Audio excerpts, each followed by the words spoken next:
Hello guys and welcome back to another Warcry cards review. We are taking an in-depth look at the Ossiarch Bone Reapers and the Flesh Eater Courts today. So let's get right into it, shall we? Oh yeah, and before I forget to mention, at the end of this we'll be taking a look at builds I've thought about as well. So someone asked me if I could propose a build, so I've made up my mind for both of these factions, came up with a build, and I'll tell you what that is in the end. So let's start off with the Ossiarch Bone Reapers. We've got the Mortek Guard, we've got the Cavalos, which is the Riders, oops, that's with K, that's wrong, which is the Cavalry, and then we've got the Stalkers. So the Mortek Guard, the Sword and the Spear variant, they are amongst the only super cheap models that have toughness 5. 10 wounds though, so they are relatively survivable. For their points cost, pretty good. However, as you can see, they deal 2 damage, the sword guy, and 1.7 only the spear guy, which is just really low. If you want your chaff models to hold for a while, I guess they aren't that bad, but really you're not going to get any damage out of these. Taking a look at the Mortek Guard with Greatsword, that is an entirely different story. He only costs 10 points more and deals more than double the damage the Mortek Guard with Sword does. And all you're losing is 1 point in toughness. So as you can see, this is brilliant damage per point value. So for 95 points, you're getting a very good damage for the points. Yeah, it takes only 2 activations to kill him because he doesn't have the toughness 5, but that's still in the medium ballpark with point value, and I still think he's definitely worth it. Very good model. Then you've got the Mortek Guard Leader. He deals a bit more damage, 5.4. Is a lot more expensive though, so he only comes to a medium damage per point value. 5 activations to take him down is a lot. And therefore he's good value in terms of survivability. Then we've got the Cavalos, which are just the cavalry options basically. We've got the leader, he does the same damage the Mortek Guard leader does. He's got some extra wounds, which puts him to 7 actions to be killed, which is very high. Yeah, still very good for his point value, though his damage then obviously is not, because he's more expensive than the Mortek Guard and does the same damage, so not great for his point value there. And don't forget, he does have extra movement, but he does have the mounted keyword as well, so we won't be climbing on terrain with him. I don't know if he's worth it, although not having the 3 movement, which is what the Mortek Guard have, is nice, because 3 movement sucks. So yeah, that's another big downfall of the Mortek Guard. Then we've got the Cavalos with Sword and the Cavalos with Spear. What's nice about these is that they do have more damage than their Mortek Guard counterpart. So Cavalos with Sword does 3.1 instead of 2 damage, which is nice. Though again, for his points value, probably not worth it. Very survivable again though, but that's a theme with all of these fighters. The Cavalos with Spear is in the worst kind of damage category here, and I really don't think you should ever bring him. He's just horrible. Then we've got the Stalker with 4 weapons and the Stalker with Grave Crew weapons. These guys are amazing. The Stalker with 4 weapons, both of them dealing 7.6 damage against toughness 4 opponents, but I've just to make sure, I've checked for all toughness values. So against toughness 3, the 4 weapon Stalker is better. Against toughness 4 and 5, they do exactly the same amount of damage, and against toughness 6, the 4 weapon variant is better again. So I don't really see any reason to ever bring the great weapons, because the best they can do is as good as the Stalker's 4 weapons. So yeah, but very good damage per point value, 7.6 damage. I think I've talked about this value a couple of times. It's something you see for most high tier or elite warriors really. So good damage per point value. 6 activations to be killed is a lot, so very survivable as well. just very good value for the points value overall. So just having a quick look at the list I thought of for these guys, I think I'd bring 4 Mortic Guard with Great Swords because they do very much damage for their points. 1 Mortic Guard Leader because it's kind of the best leader option you've got, and then 2 Stalkers with the 4 weapons because that's really all you can afford at 200 points if you don't want to go full elite and lose on too many models. But that's the kind of list I'd go for. Then we've got the Flesh Eater Courts, and they have the Crypt Ghouls. They do 2 damage per activation, which is not a lot, but they are dirt cheap at 55 points. That's kind of the same ballpark as the Untamed Beasts Planesrunners, for example.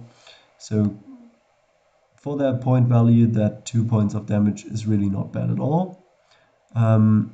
They only take 1 action to be killed by an elite opponent like this, so that's a bit bad. Yeah, they don't have 2-inch range or anything to save them there, so they will be going down very, very quickly. So if you play these guys, make sure to keep way away from opponents that have not activated yet, unless you're sure you can take them down before that. Then we've got the Crypt Ghast, which is the leader option of the Ghoul. 4.1 damage, really not bad at all for his kind of points value. However, he does cost more than double what the normal Ghoul does, so his damage per point value isn't as good. Only 2 actions to be killed, which is really not great for a leader.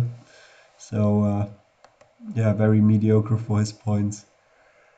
I think he's okay, but he's not great. Then we've got the Crypt Taurus, and I actually really like these guys. 5.4 damage, not bad at all. Again, looking at it, I think they have this attack profile. They have 4 attack, strength 4, damage 2-4, so good damage output here. They deal, it's for their points value, I think they cost 190 points. That's decent damage output in the medium ballpark, but with good activations to be killed, good value there. And they have 6-inch move, which is a lot, especially for guys that deal decent damage and are still survivable. So I like the Crypt Taurus. They have very good value. And then on top of that, they've got a double ability which allows them to add 2 to their attacks characteristic whenever their leader is within 6 inches. So in any of those like big blob fights and stuff you'll often get, these guys will be packing quite the punch. Right. So you can see, just to go back on that, adding 1 attack with Onslaught already puts them up by 1.3 damage, so adding 2 attacks would put them up by 2.6, which would then lead them to deal 8 points of damage on average per action when they pop that double. So that's 16 damage if you're attacking twice. That is very good value for a 190 point model. Then we've got the Crypt Haunter. It's basically the leader option of the Crypt Horror. 7.6 points of damage. Elite tier here. We've talked about this value. Good damage per point value. 8 activations to be killed is a whole lot. That's up there with the best models. Yeah, good value there. I like the Crypt Haunter. Good leader option. Although quite expensive as well. He comes in at 255 points. Then we've got the Crypt Flayers. They deal the same amount of damage the Crypt Horrors do, and they have the same survivability. So really the only difference between these models is that the Crypt Flayers have 10-inch move instead of the 6-inch the Crypt Horrors do, and they fly. So if you're going for more mobility, I think the Crypt Flayers will be quite nice. However, obviously they are more expensive at 235 points for the basic option. so the damage per point value isn't as great as is the point value of the activations to be killed. So just something to keep in mind. You're paying 45 points extra for the movement and fly ability. So yeah, it's a bit of a tough one. And then the Crypt Infernal, again, the leader option of the Crypt Player. Same kind of damage to Crypt Haunter does. Again, in the medium kind of damage per point value. 8 activations to be killed, but since he's more expensive, that's more per point. For these guys, I don't hate any of the models, first off, so I think the Crypt Ghouls have their place. They are cheap and they can swarm and deal a bit of damage in there as well. Quite nice. The Crypt Horrors are pretty good for their points, in my opinion. The Crypt Flayers are obviously not quite as point efficient, but you can really use them to get everywhere, and I think having at least one model that can fly is always good. So when I came up with a list, that's what I kept in mind. And I think I would go for 8 ghouls, 1 ghoul leader, the Crypt Ghast, 1 horror, and 1 Crypt Flayer.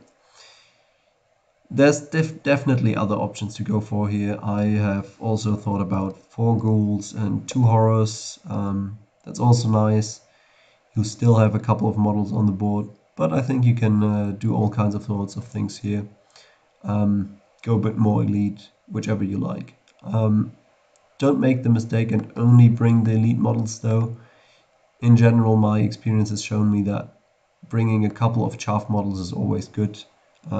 It just wins you the activation wars, so since you and your opponent are always alternating activations, it's nice to be left with more activations than your opponent, so you can still react to what they've done.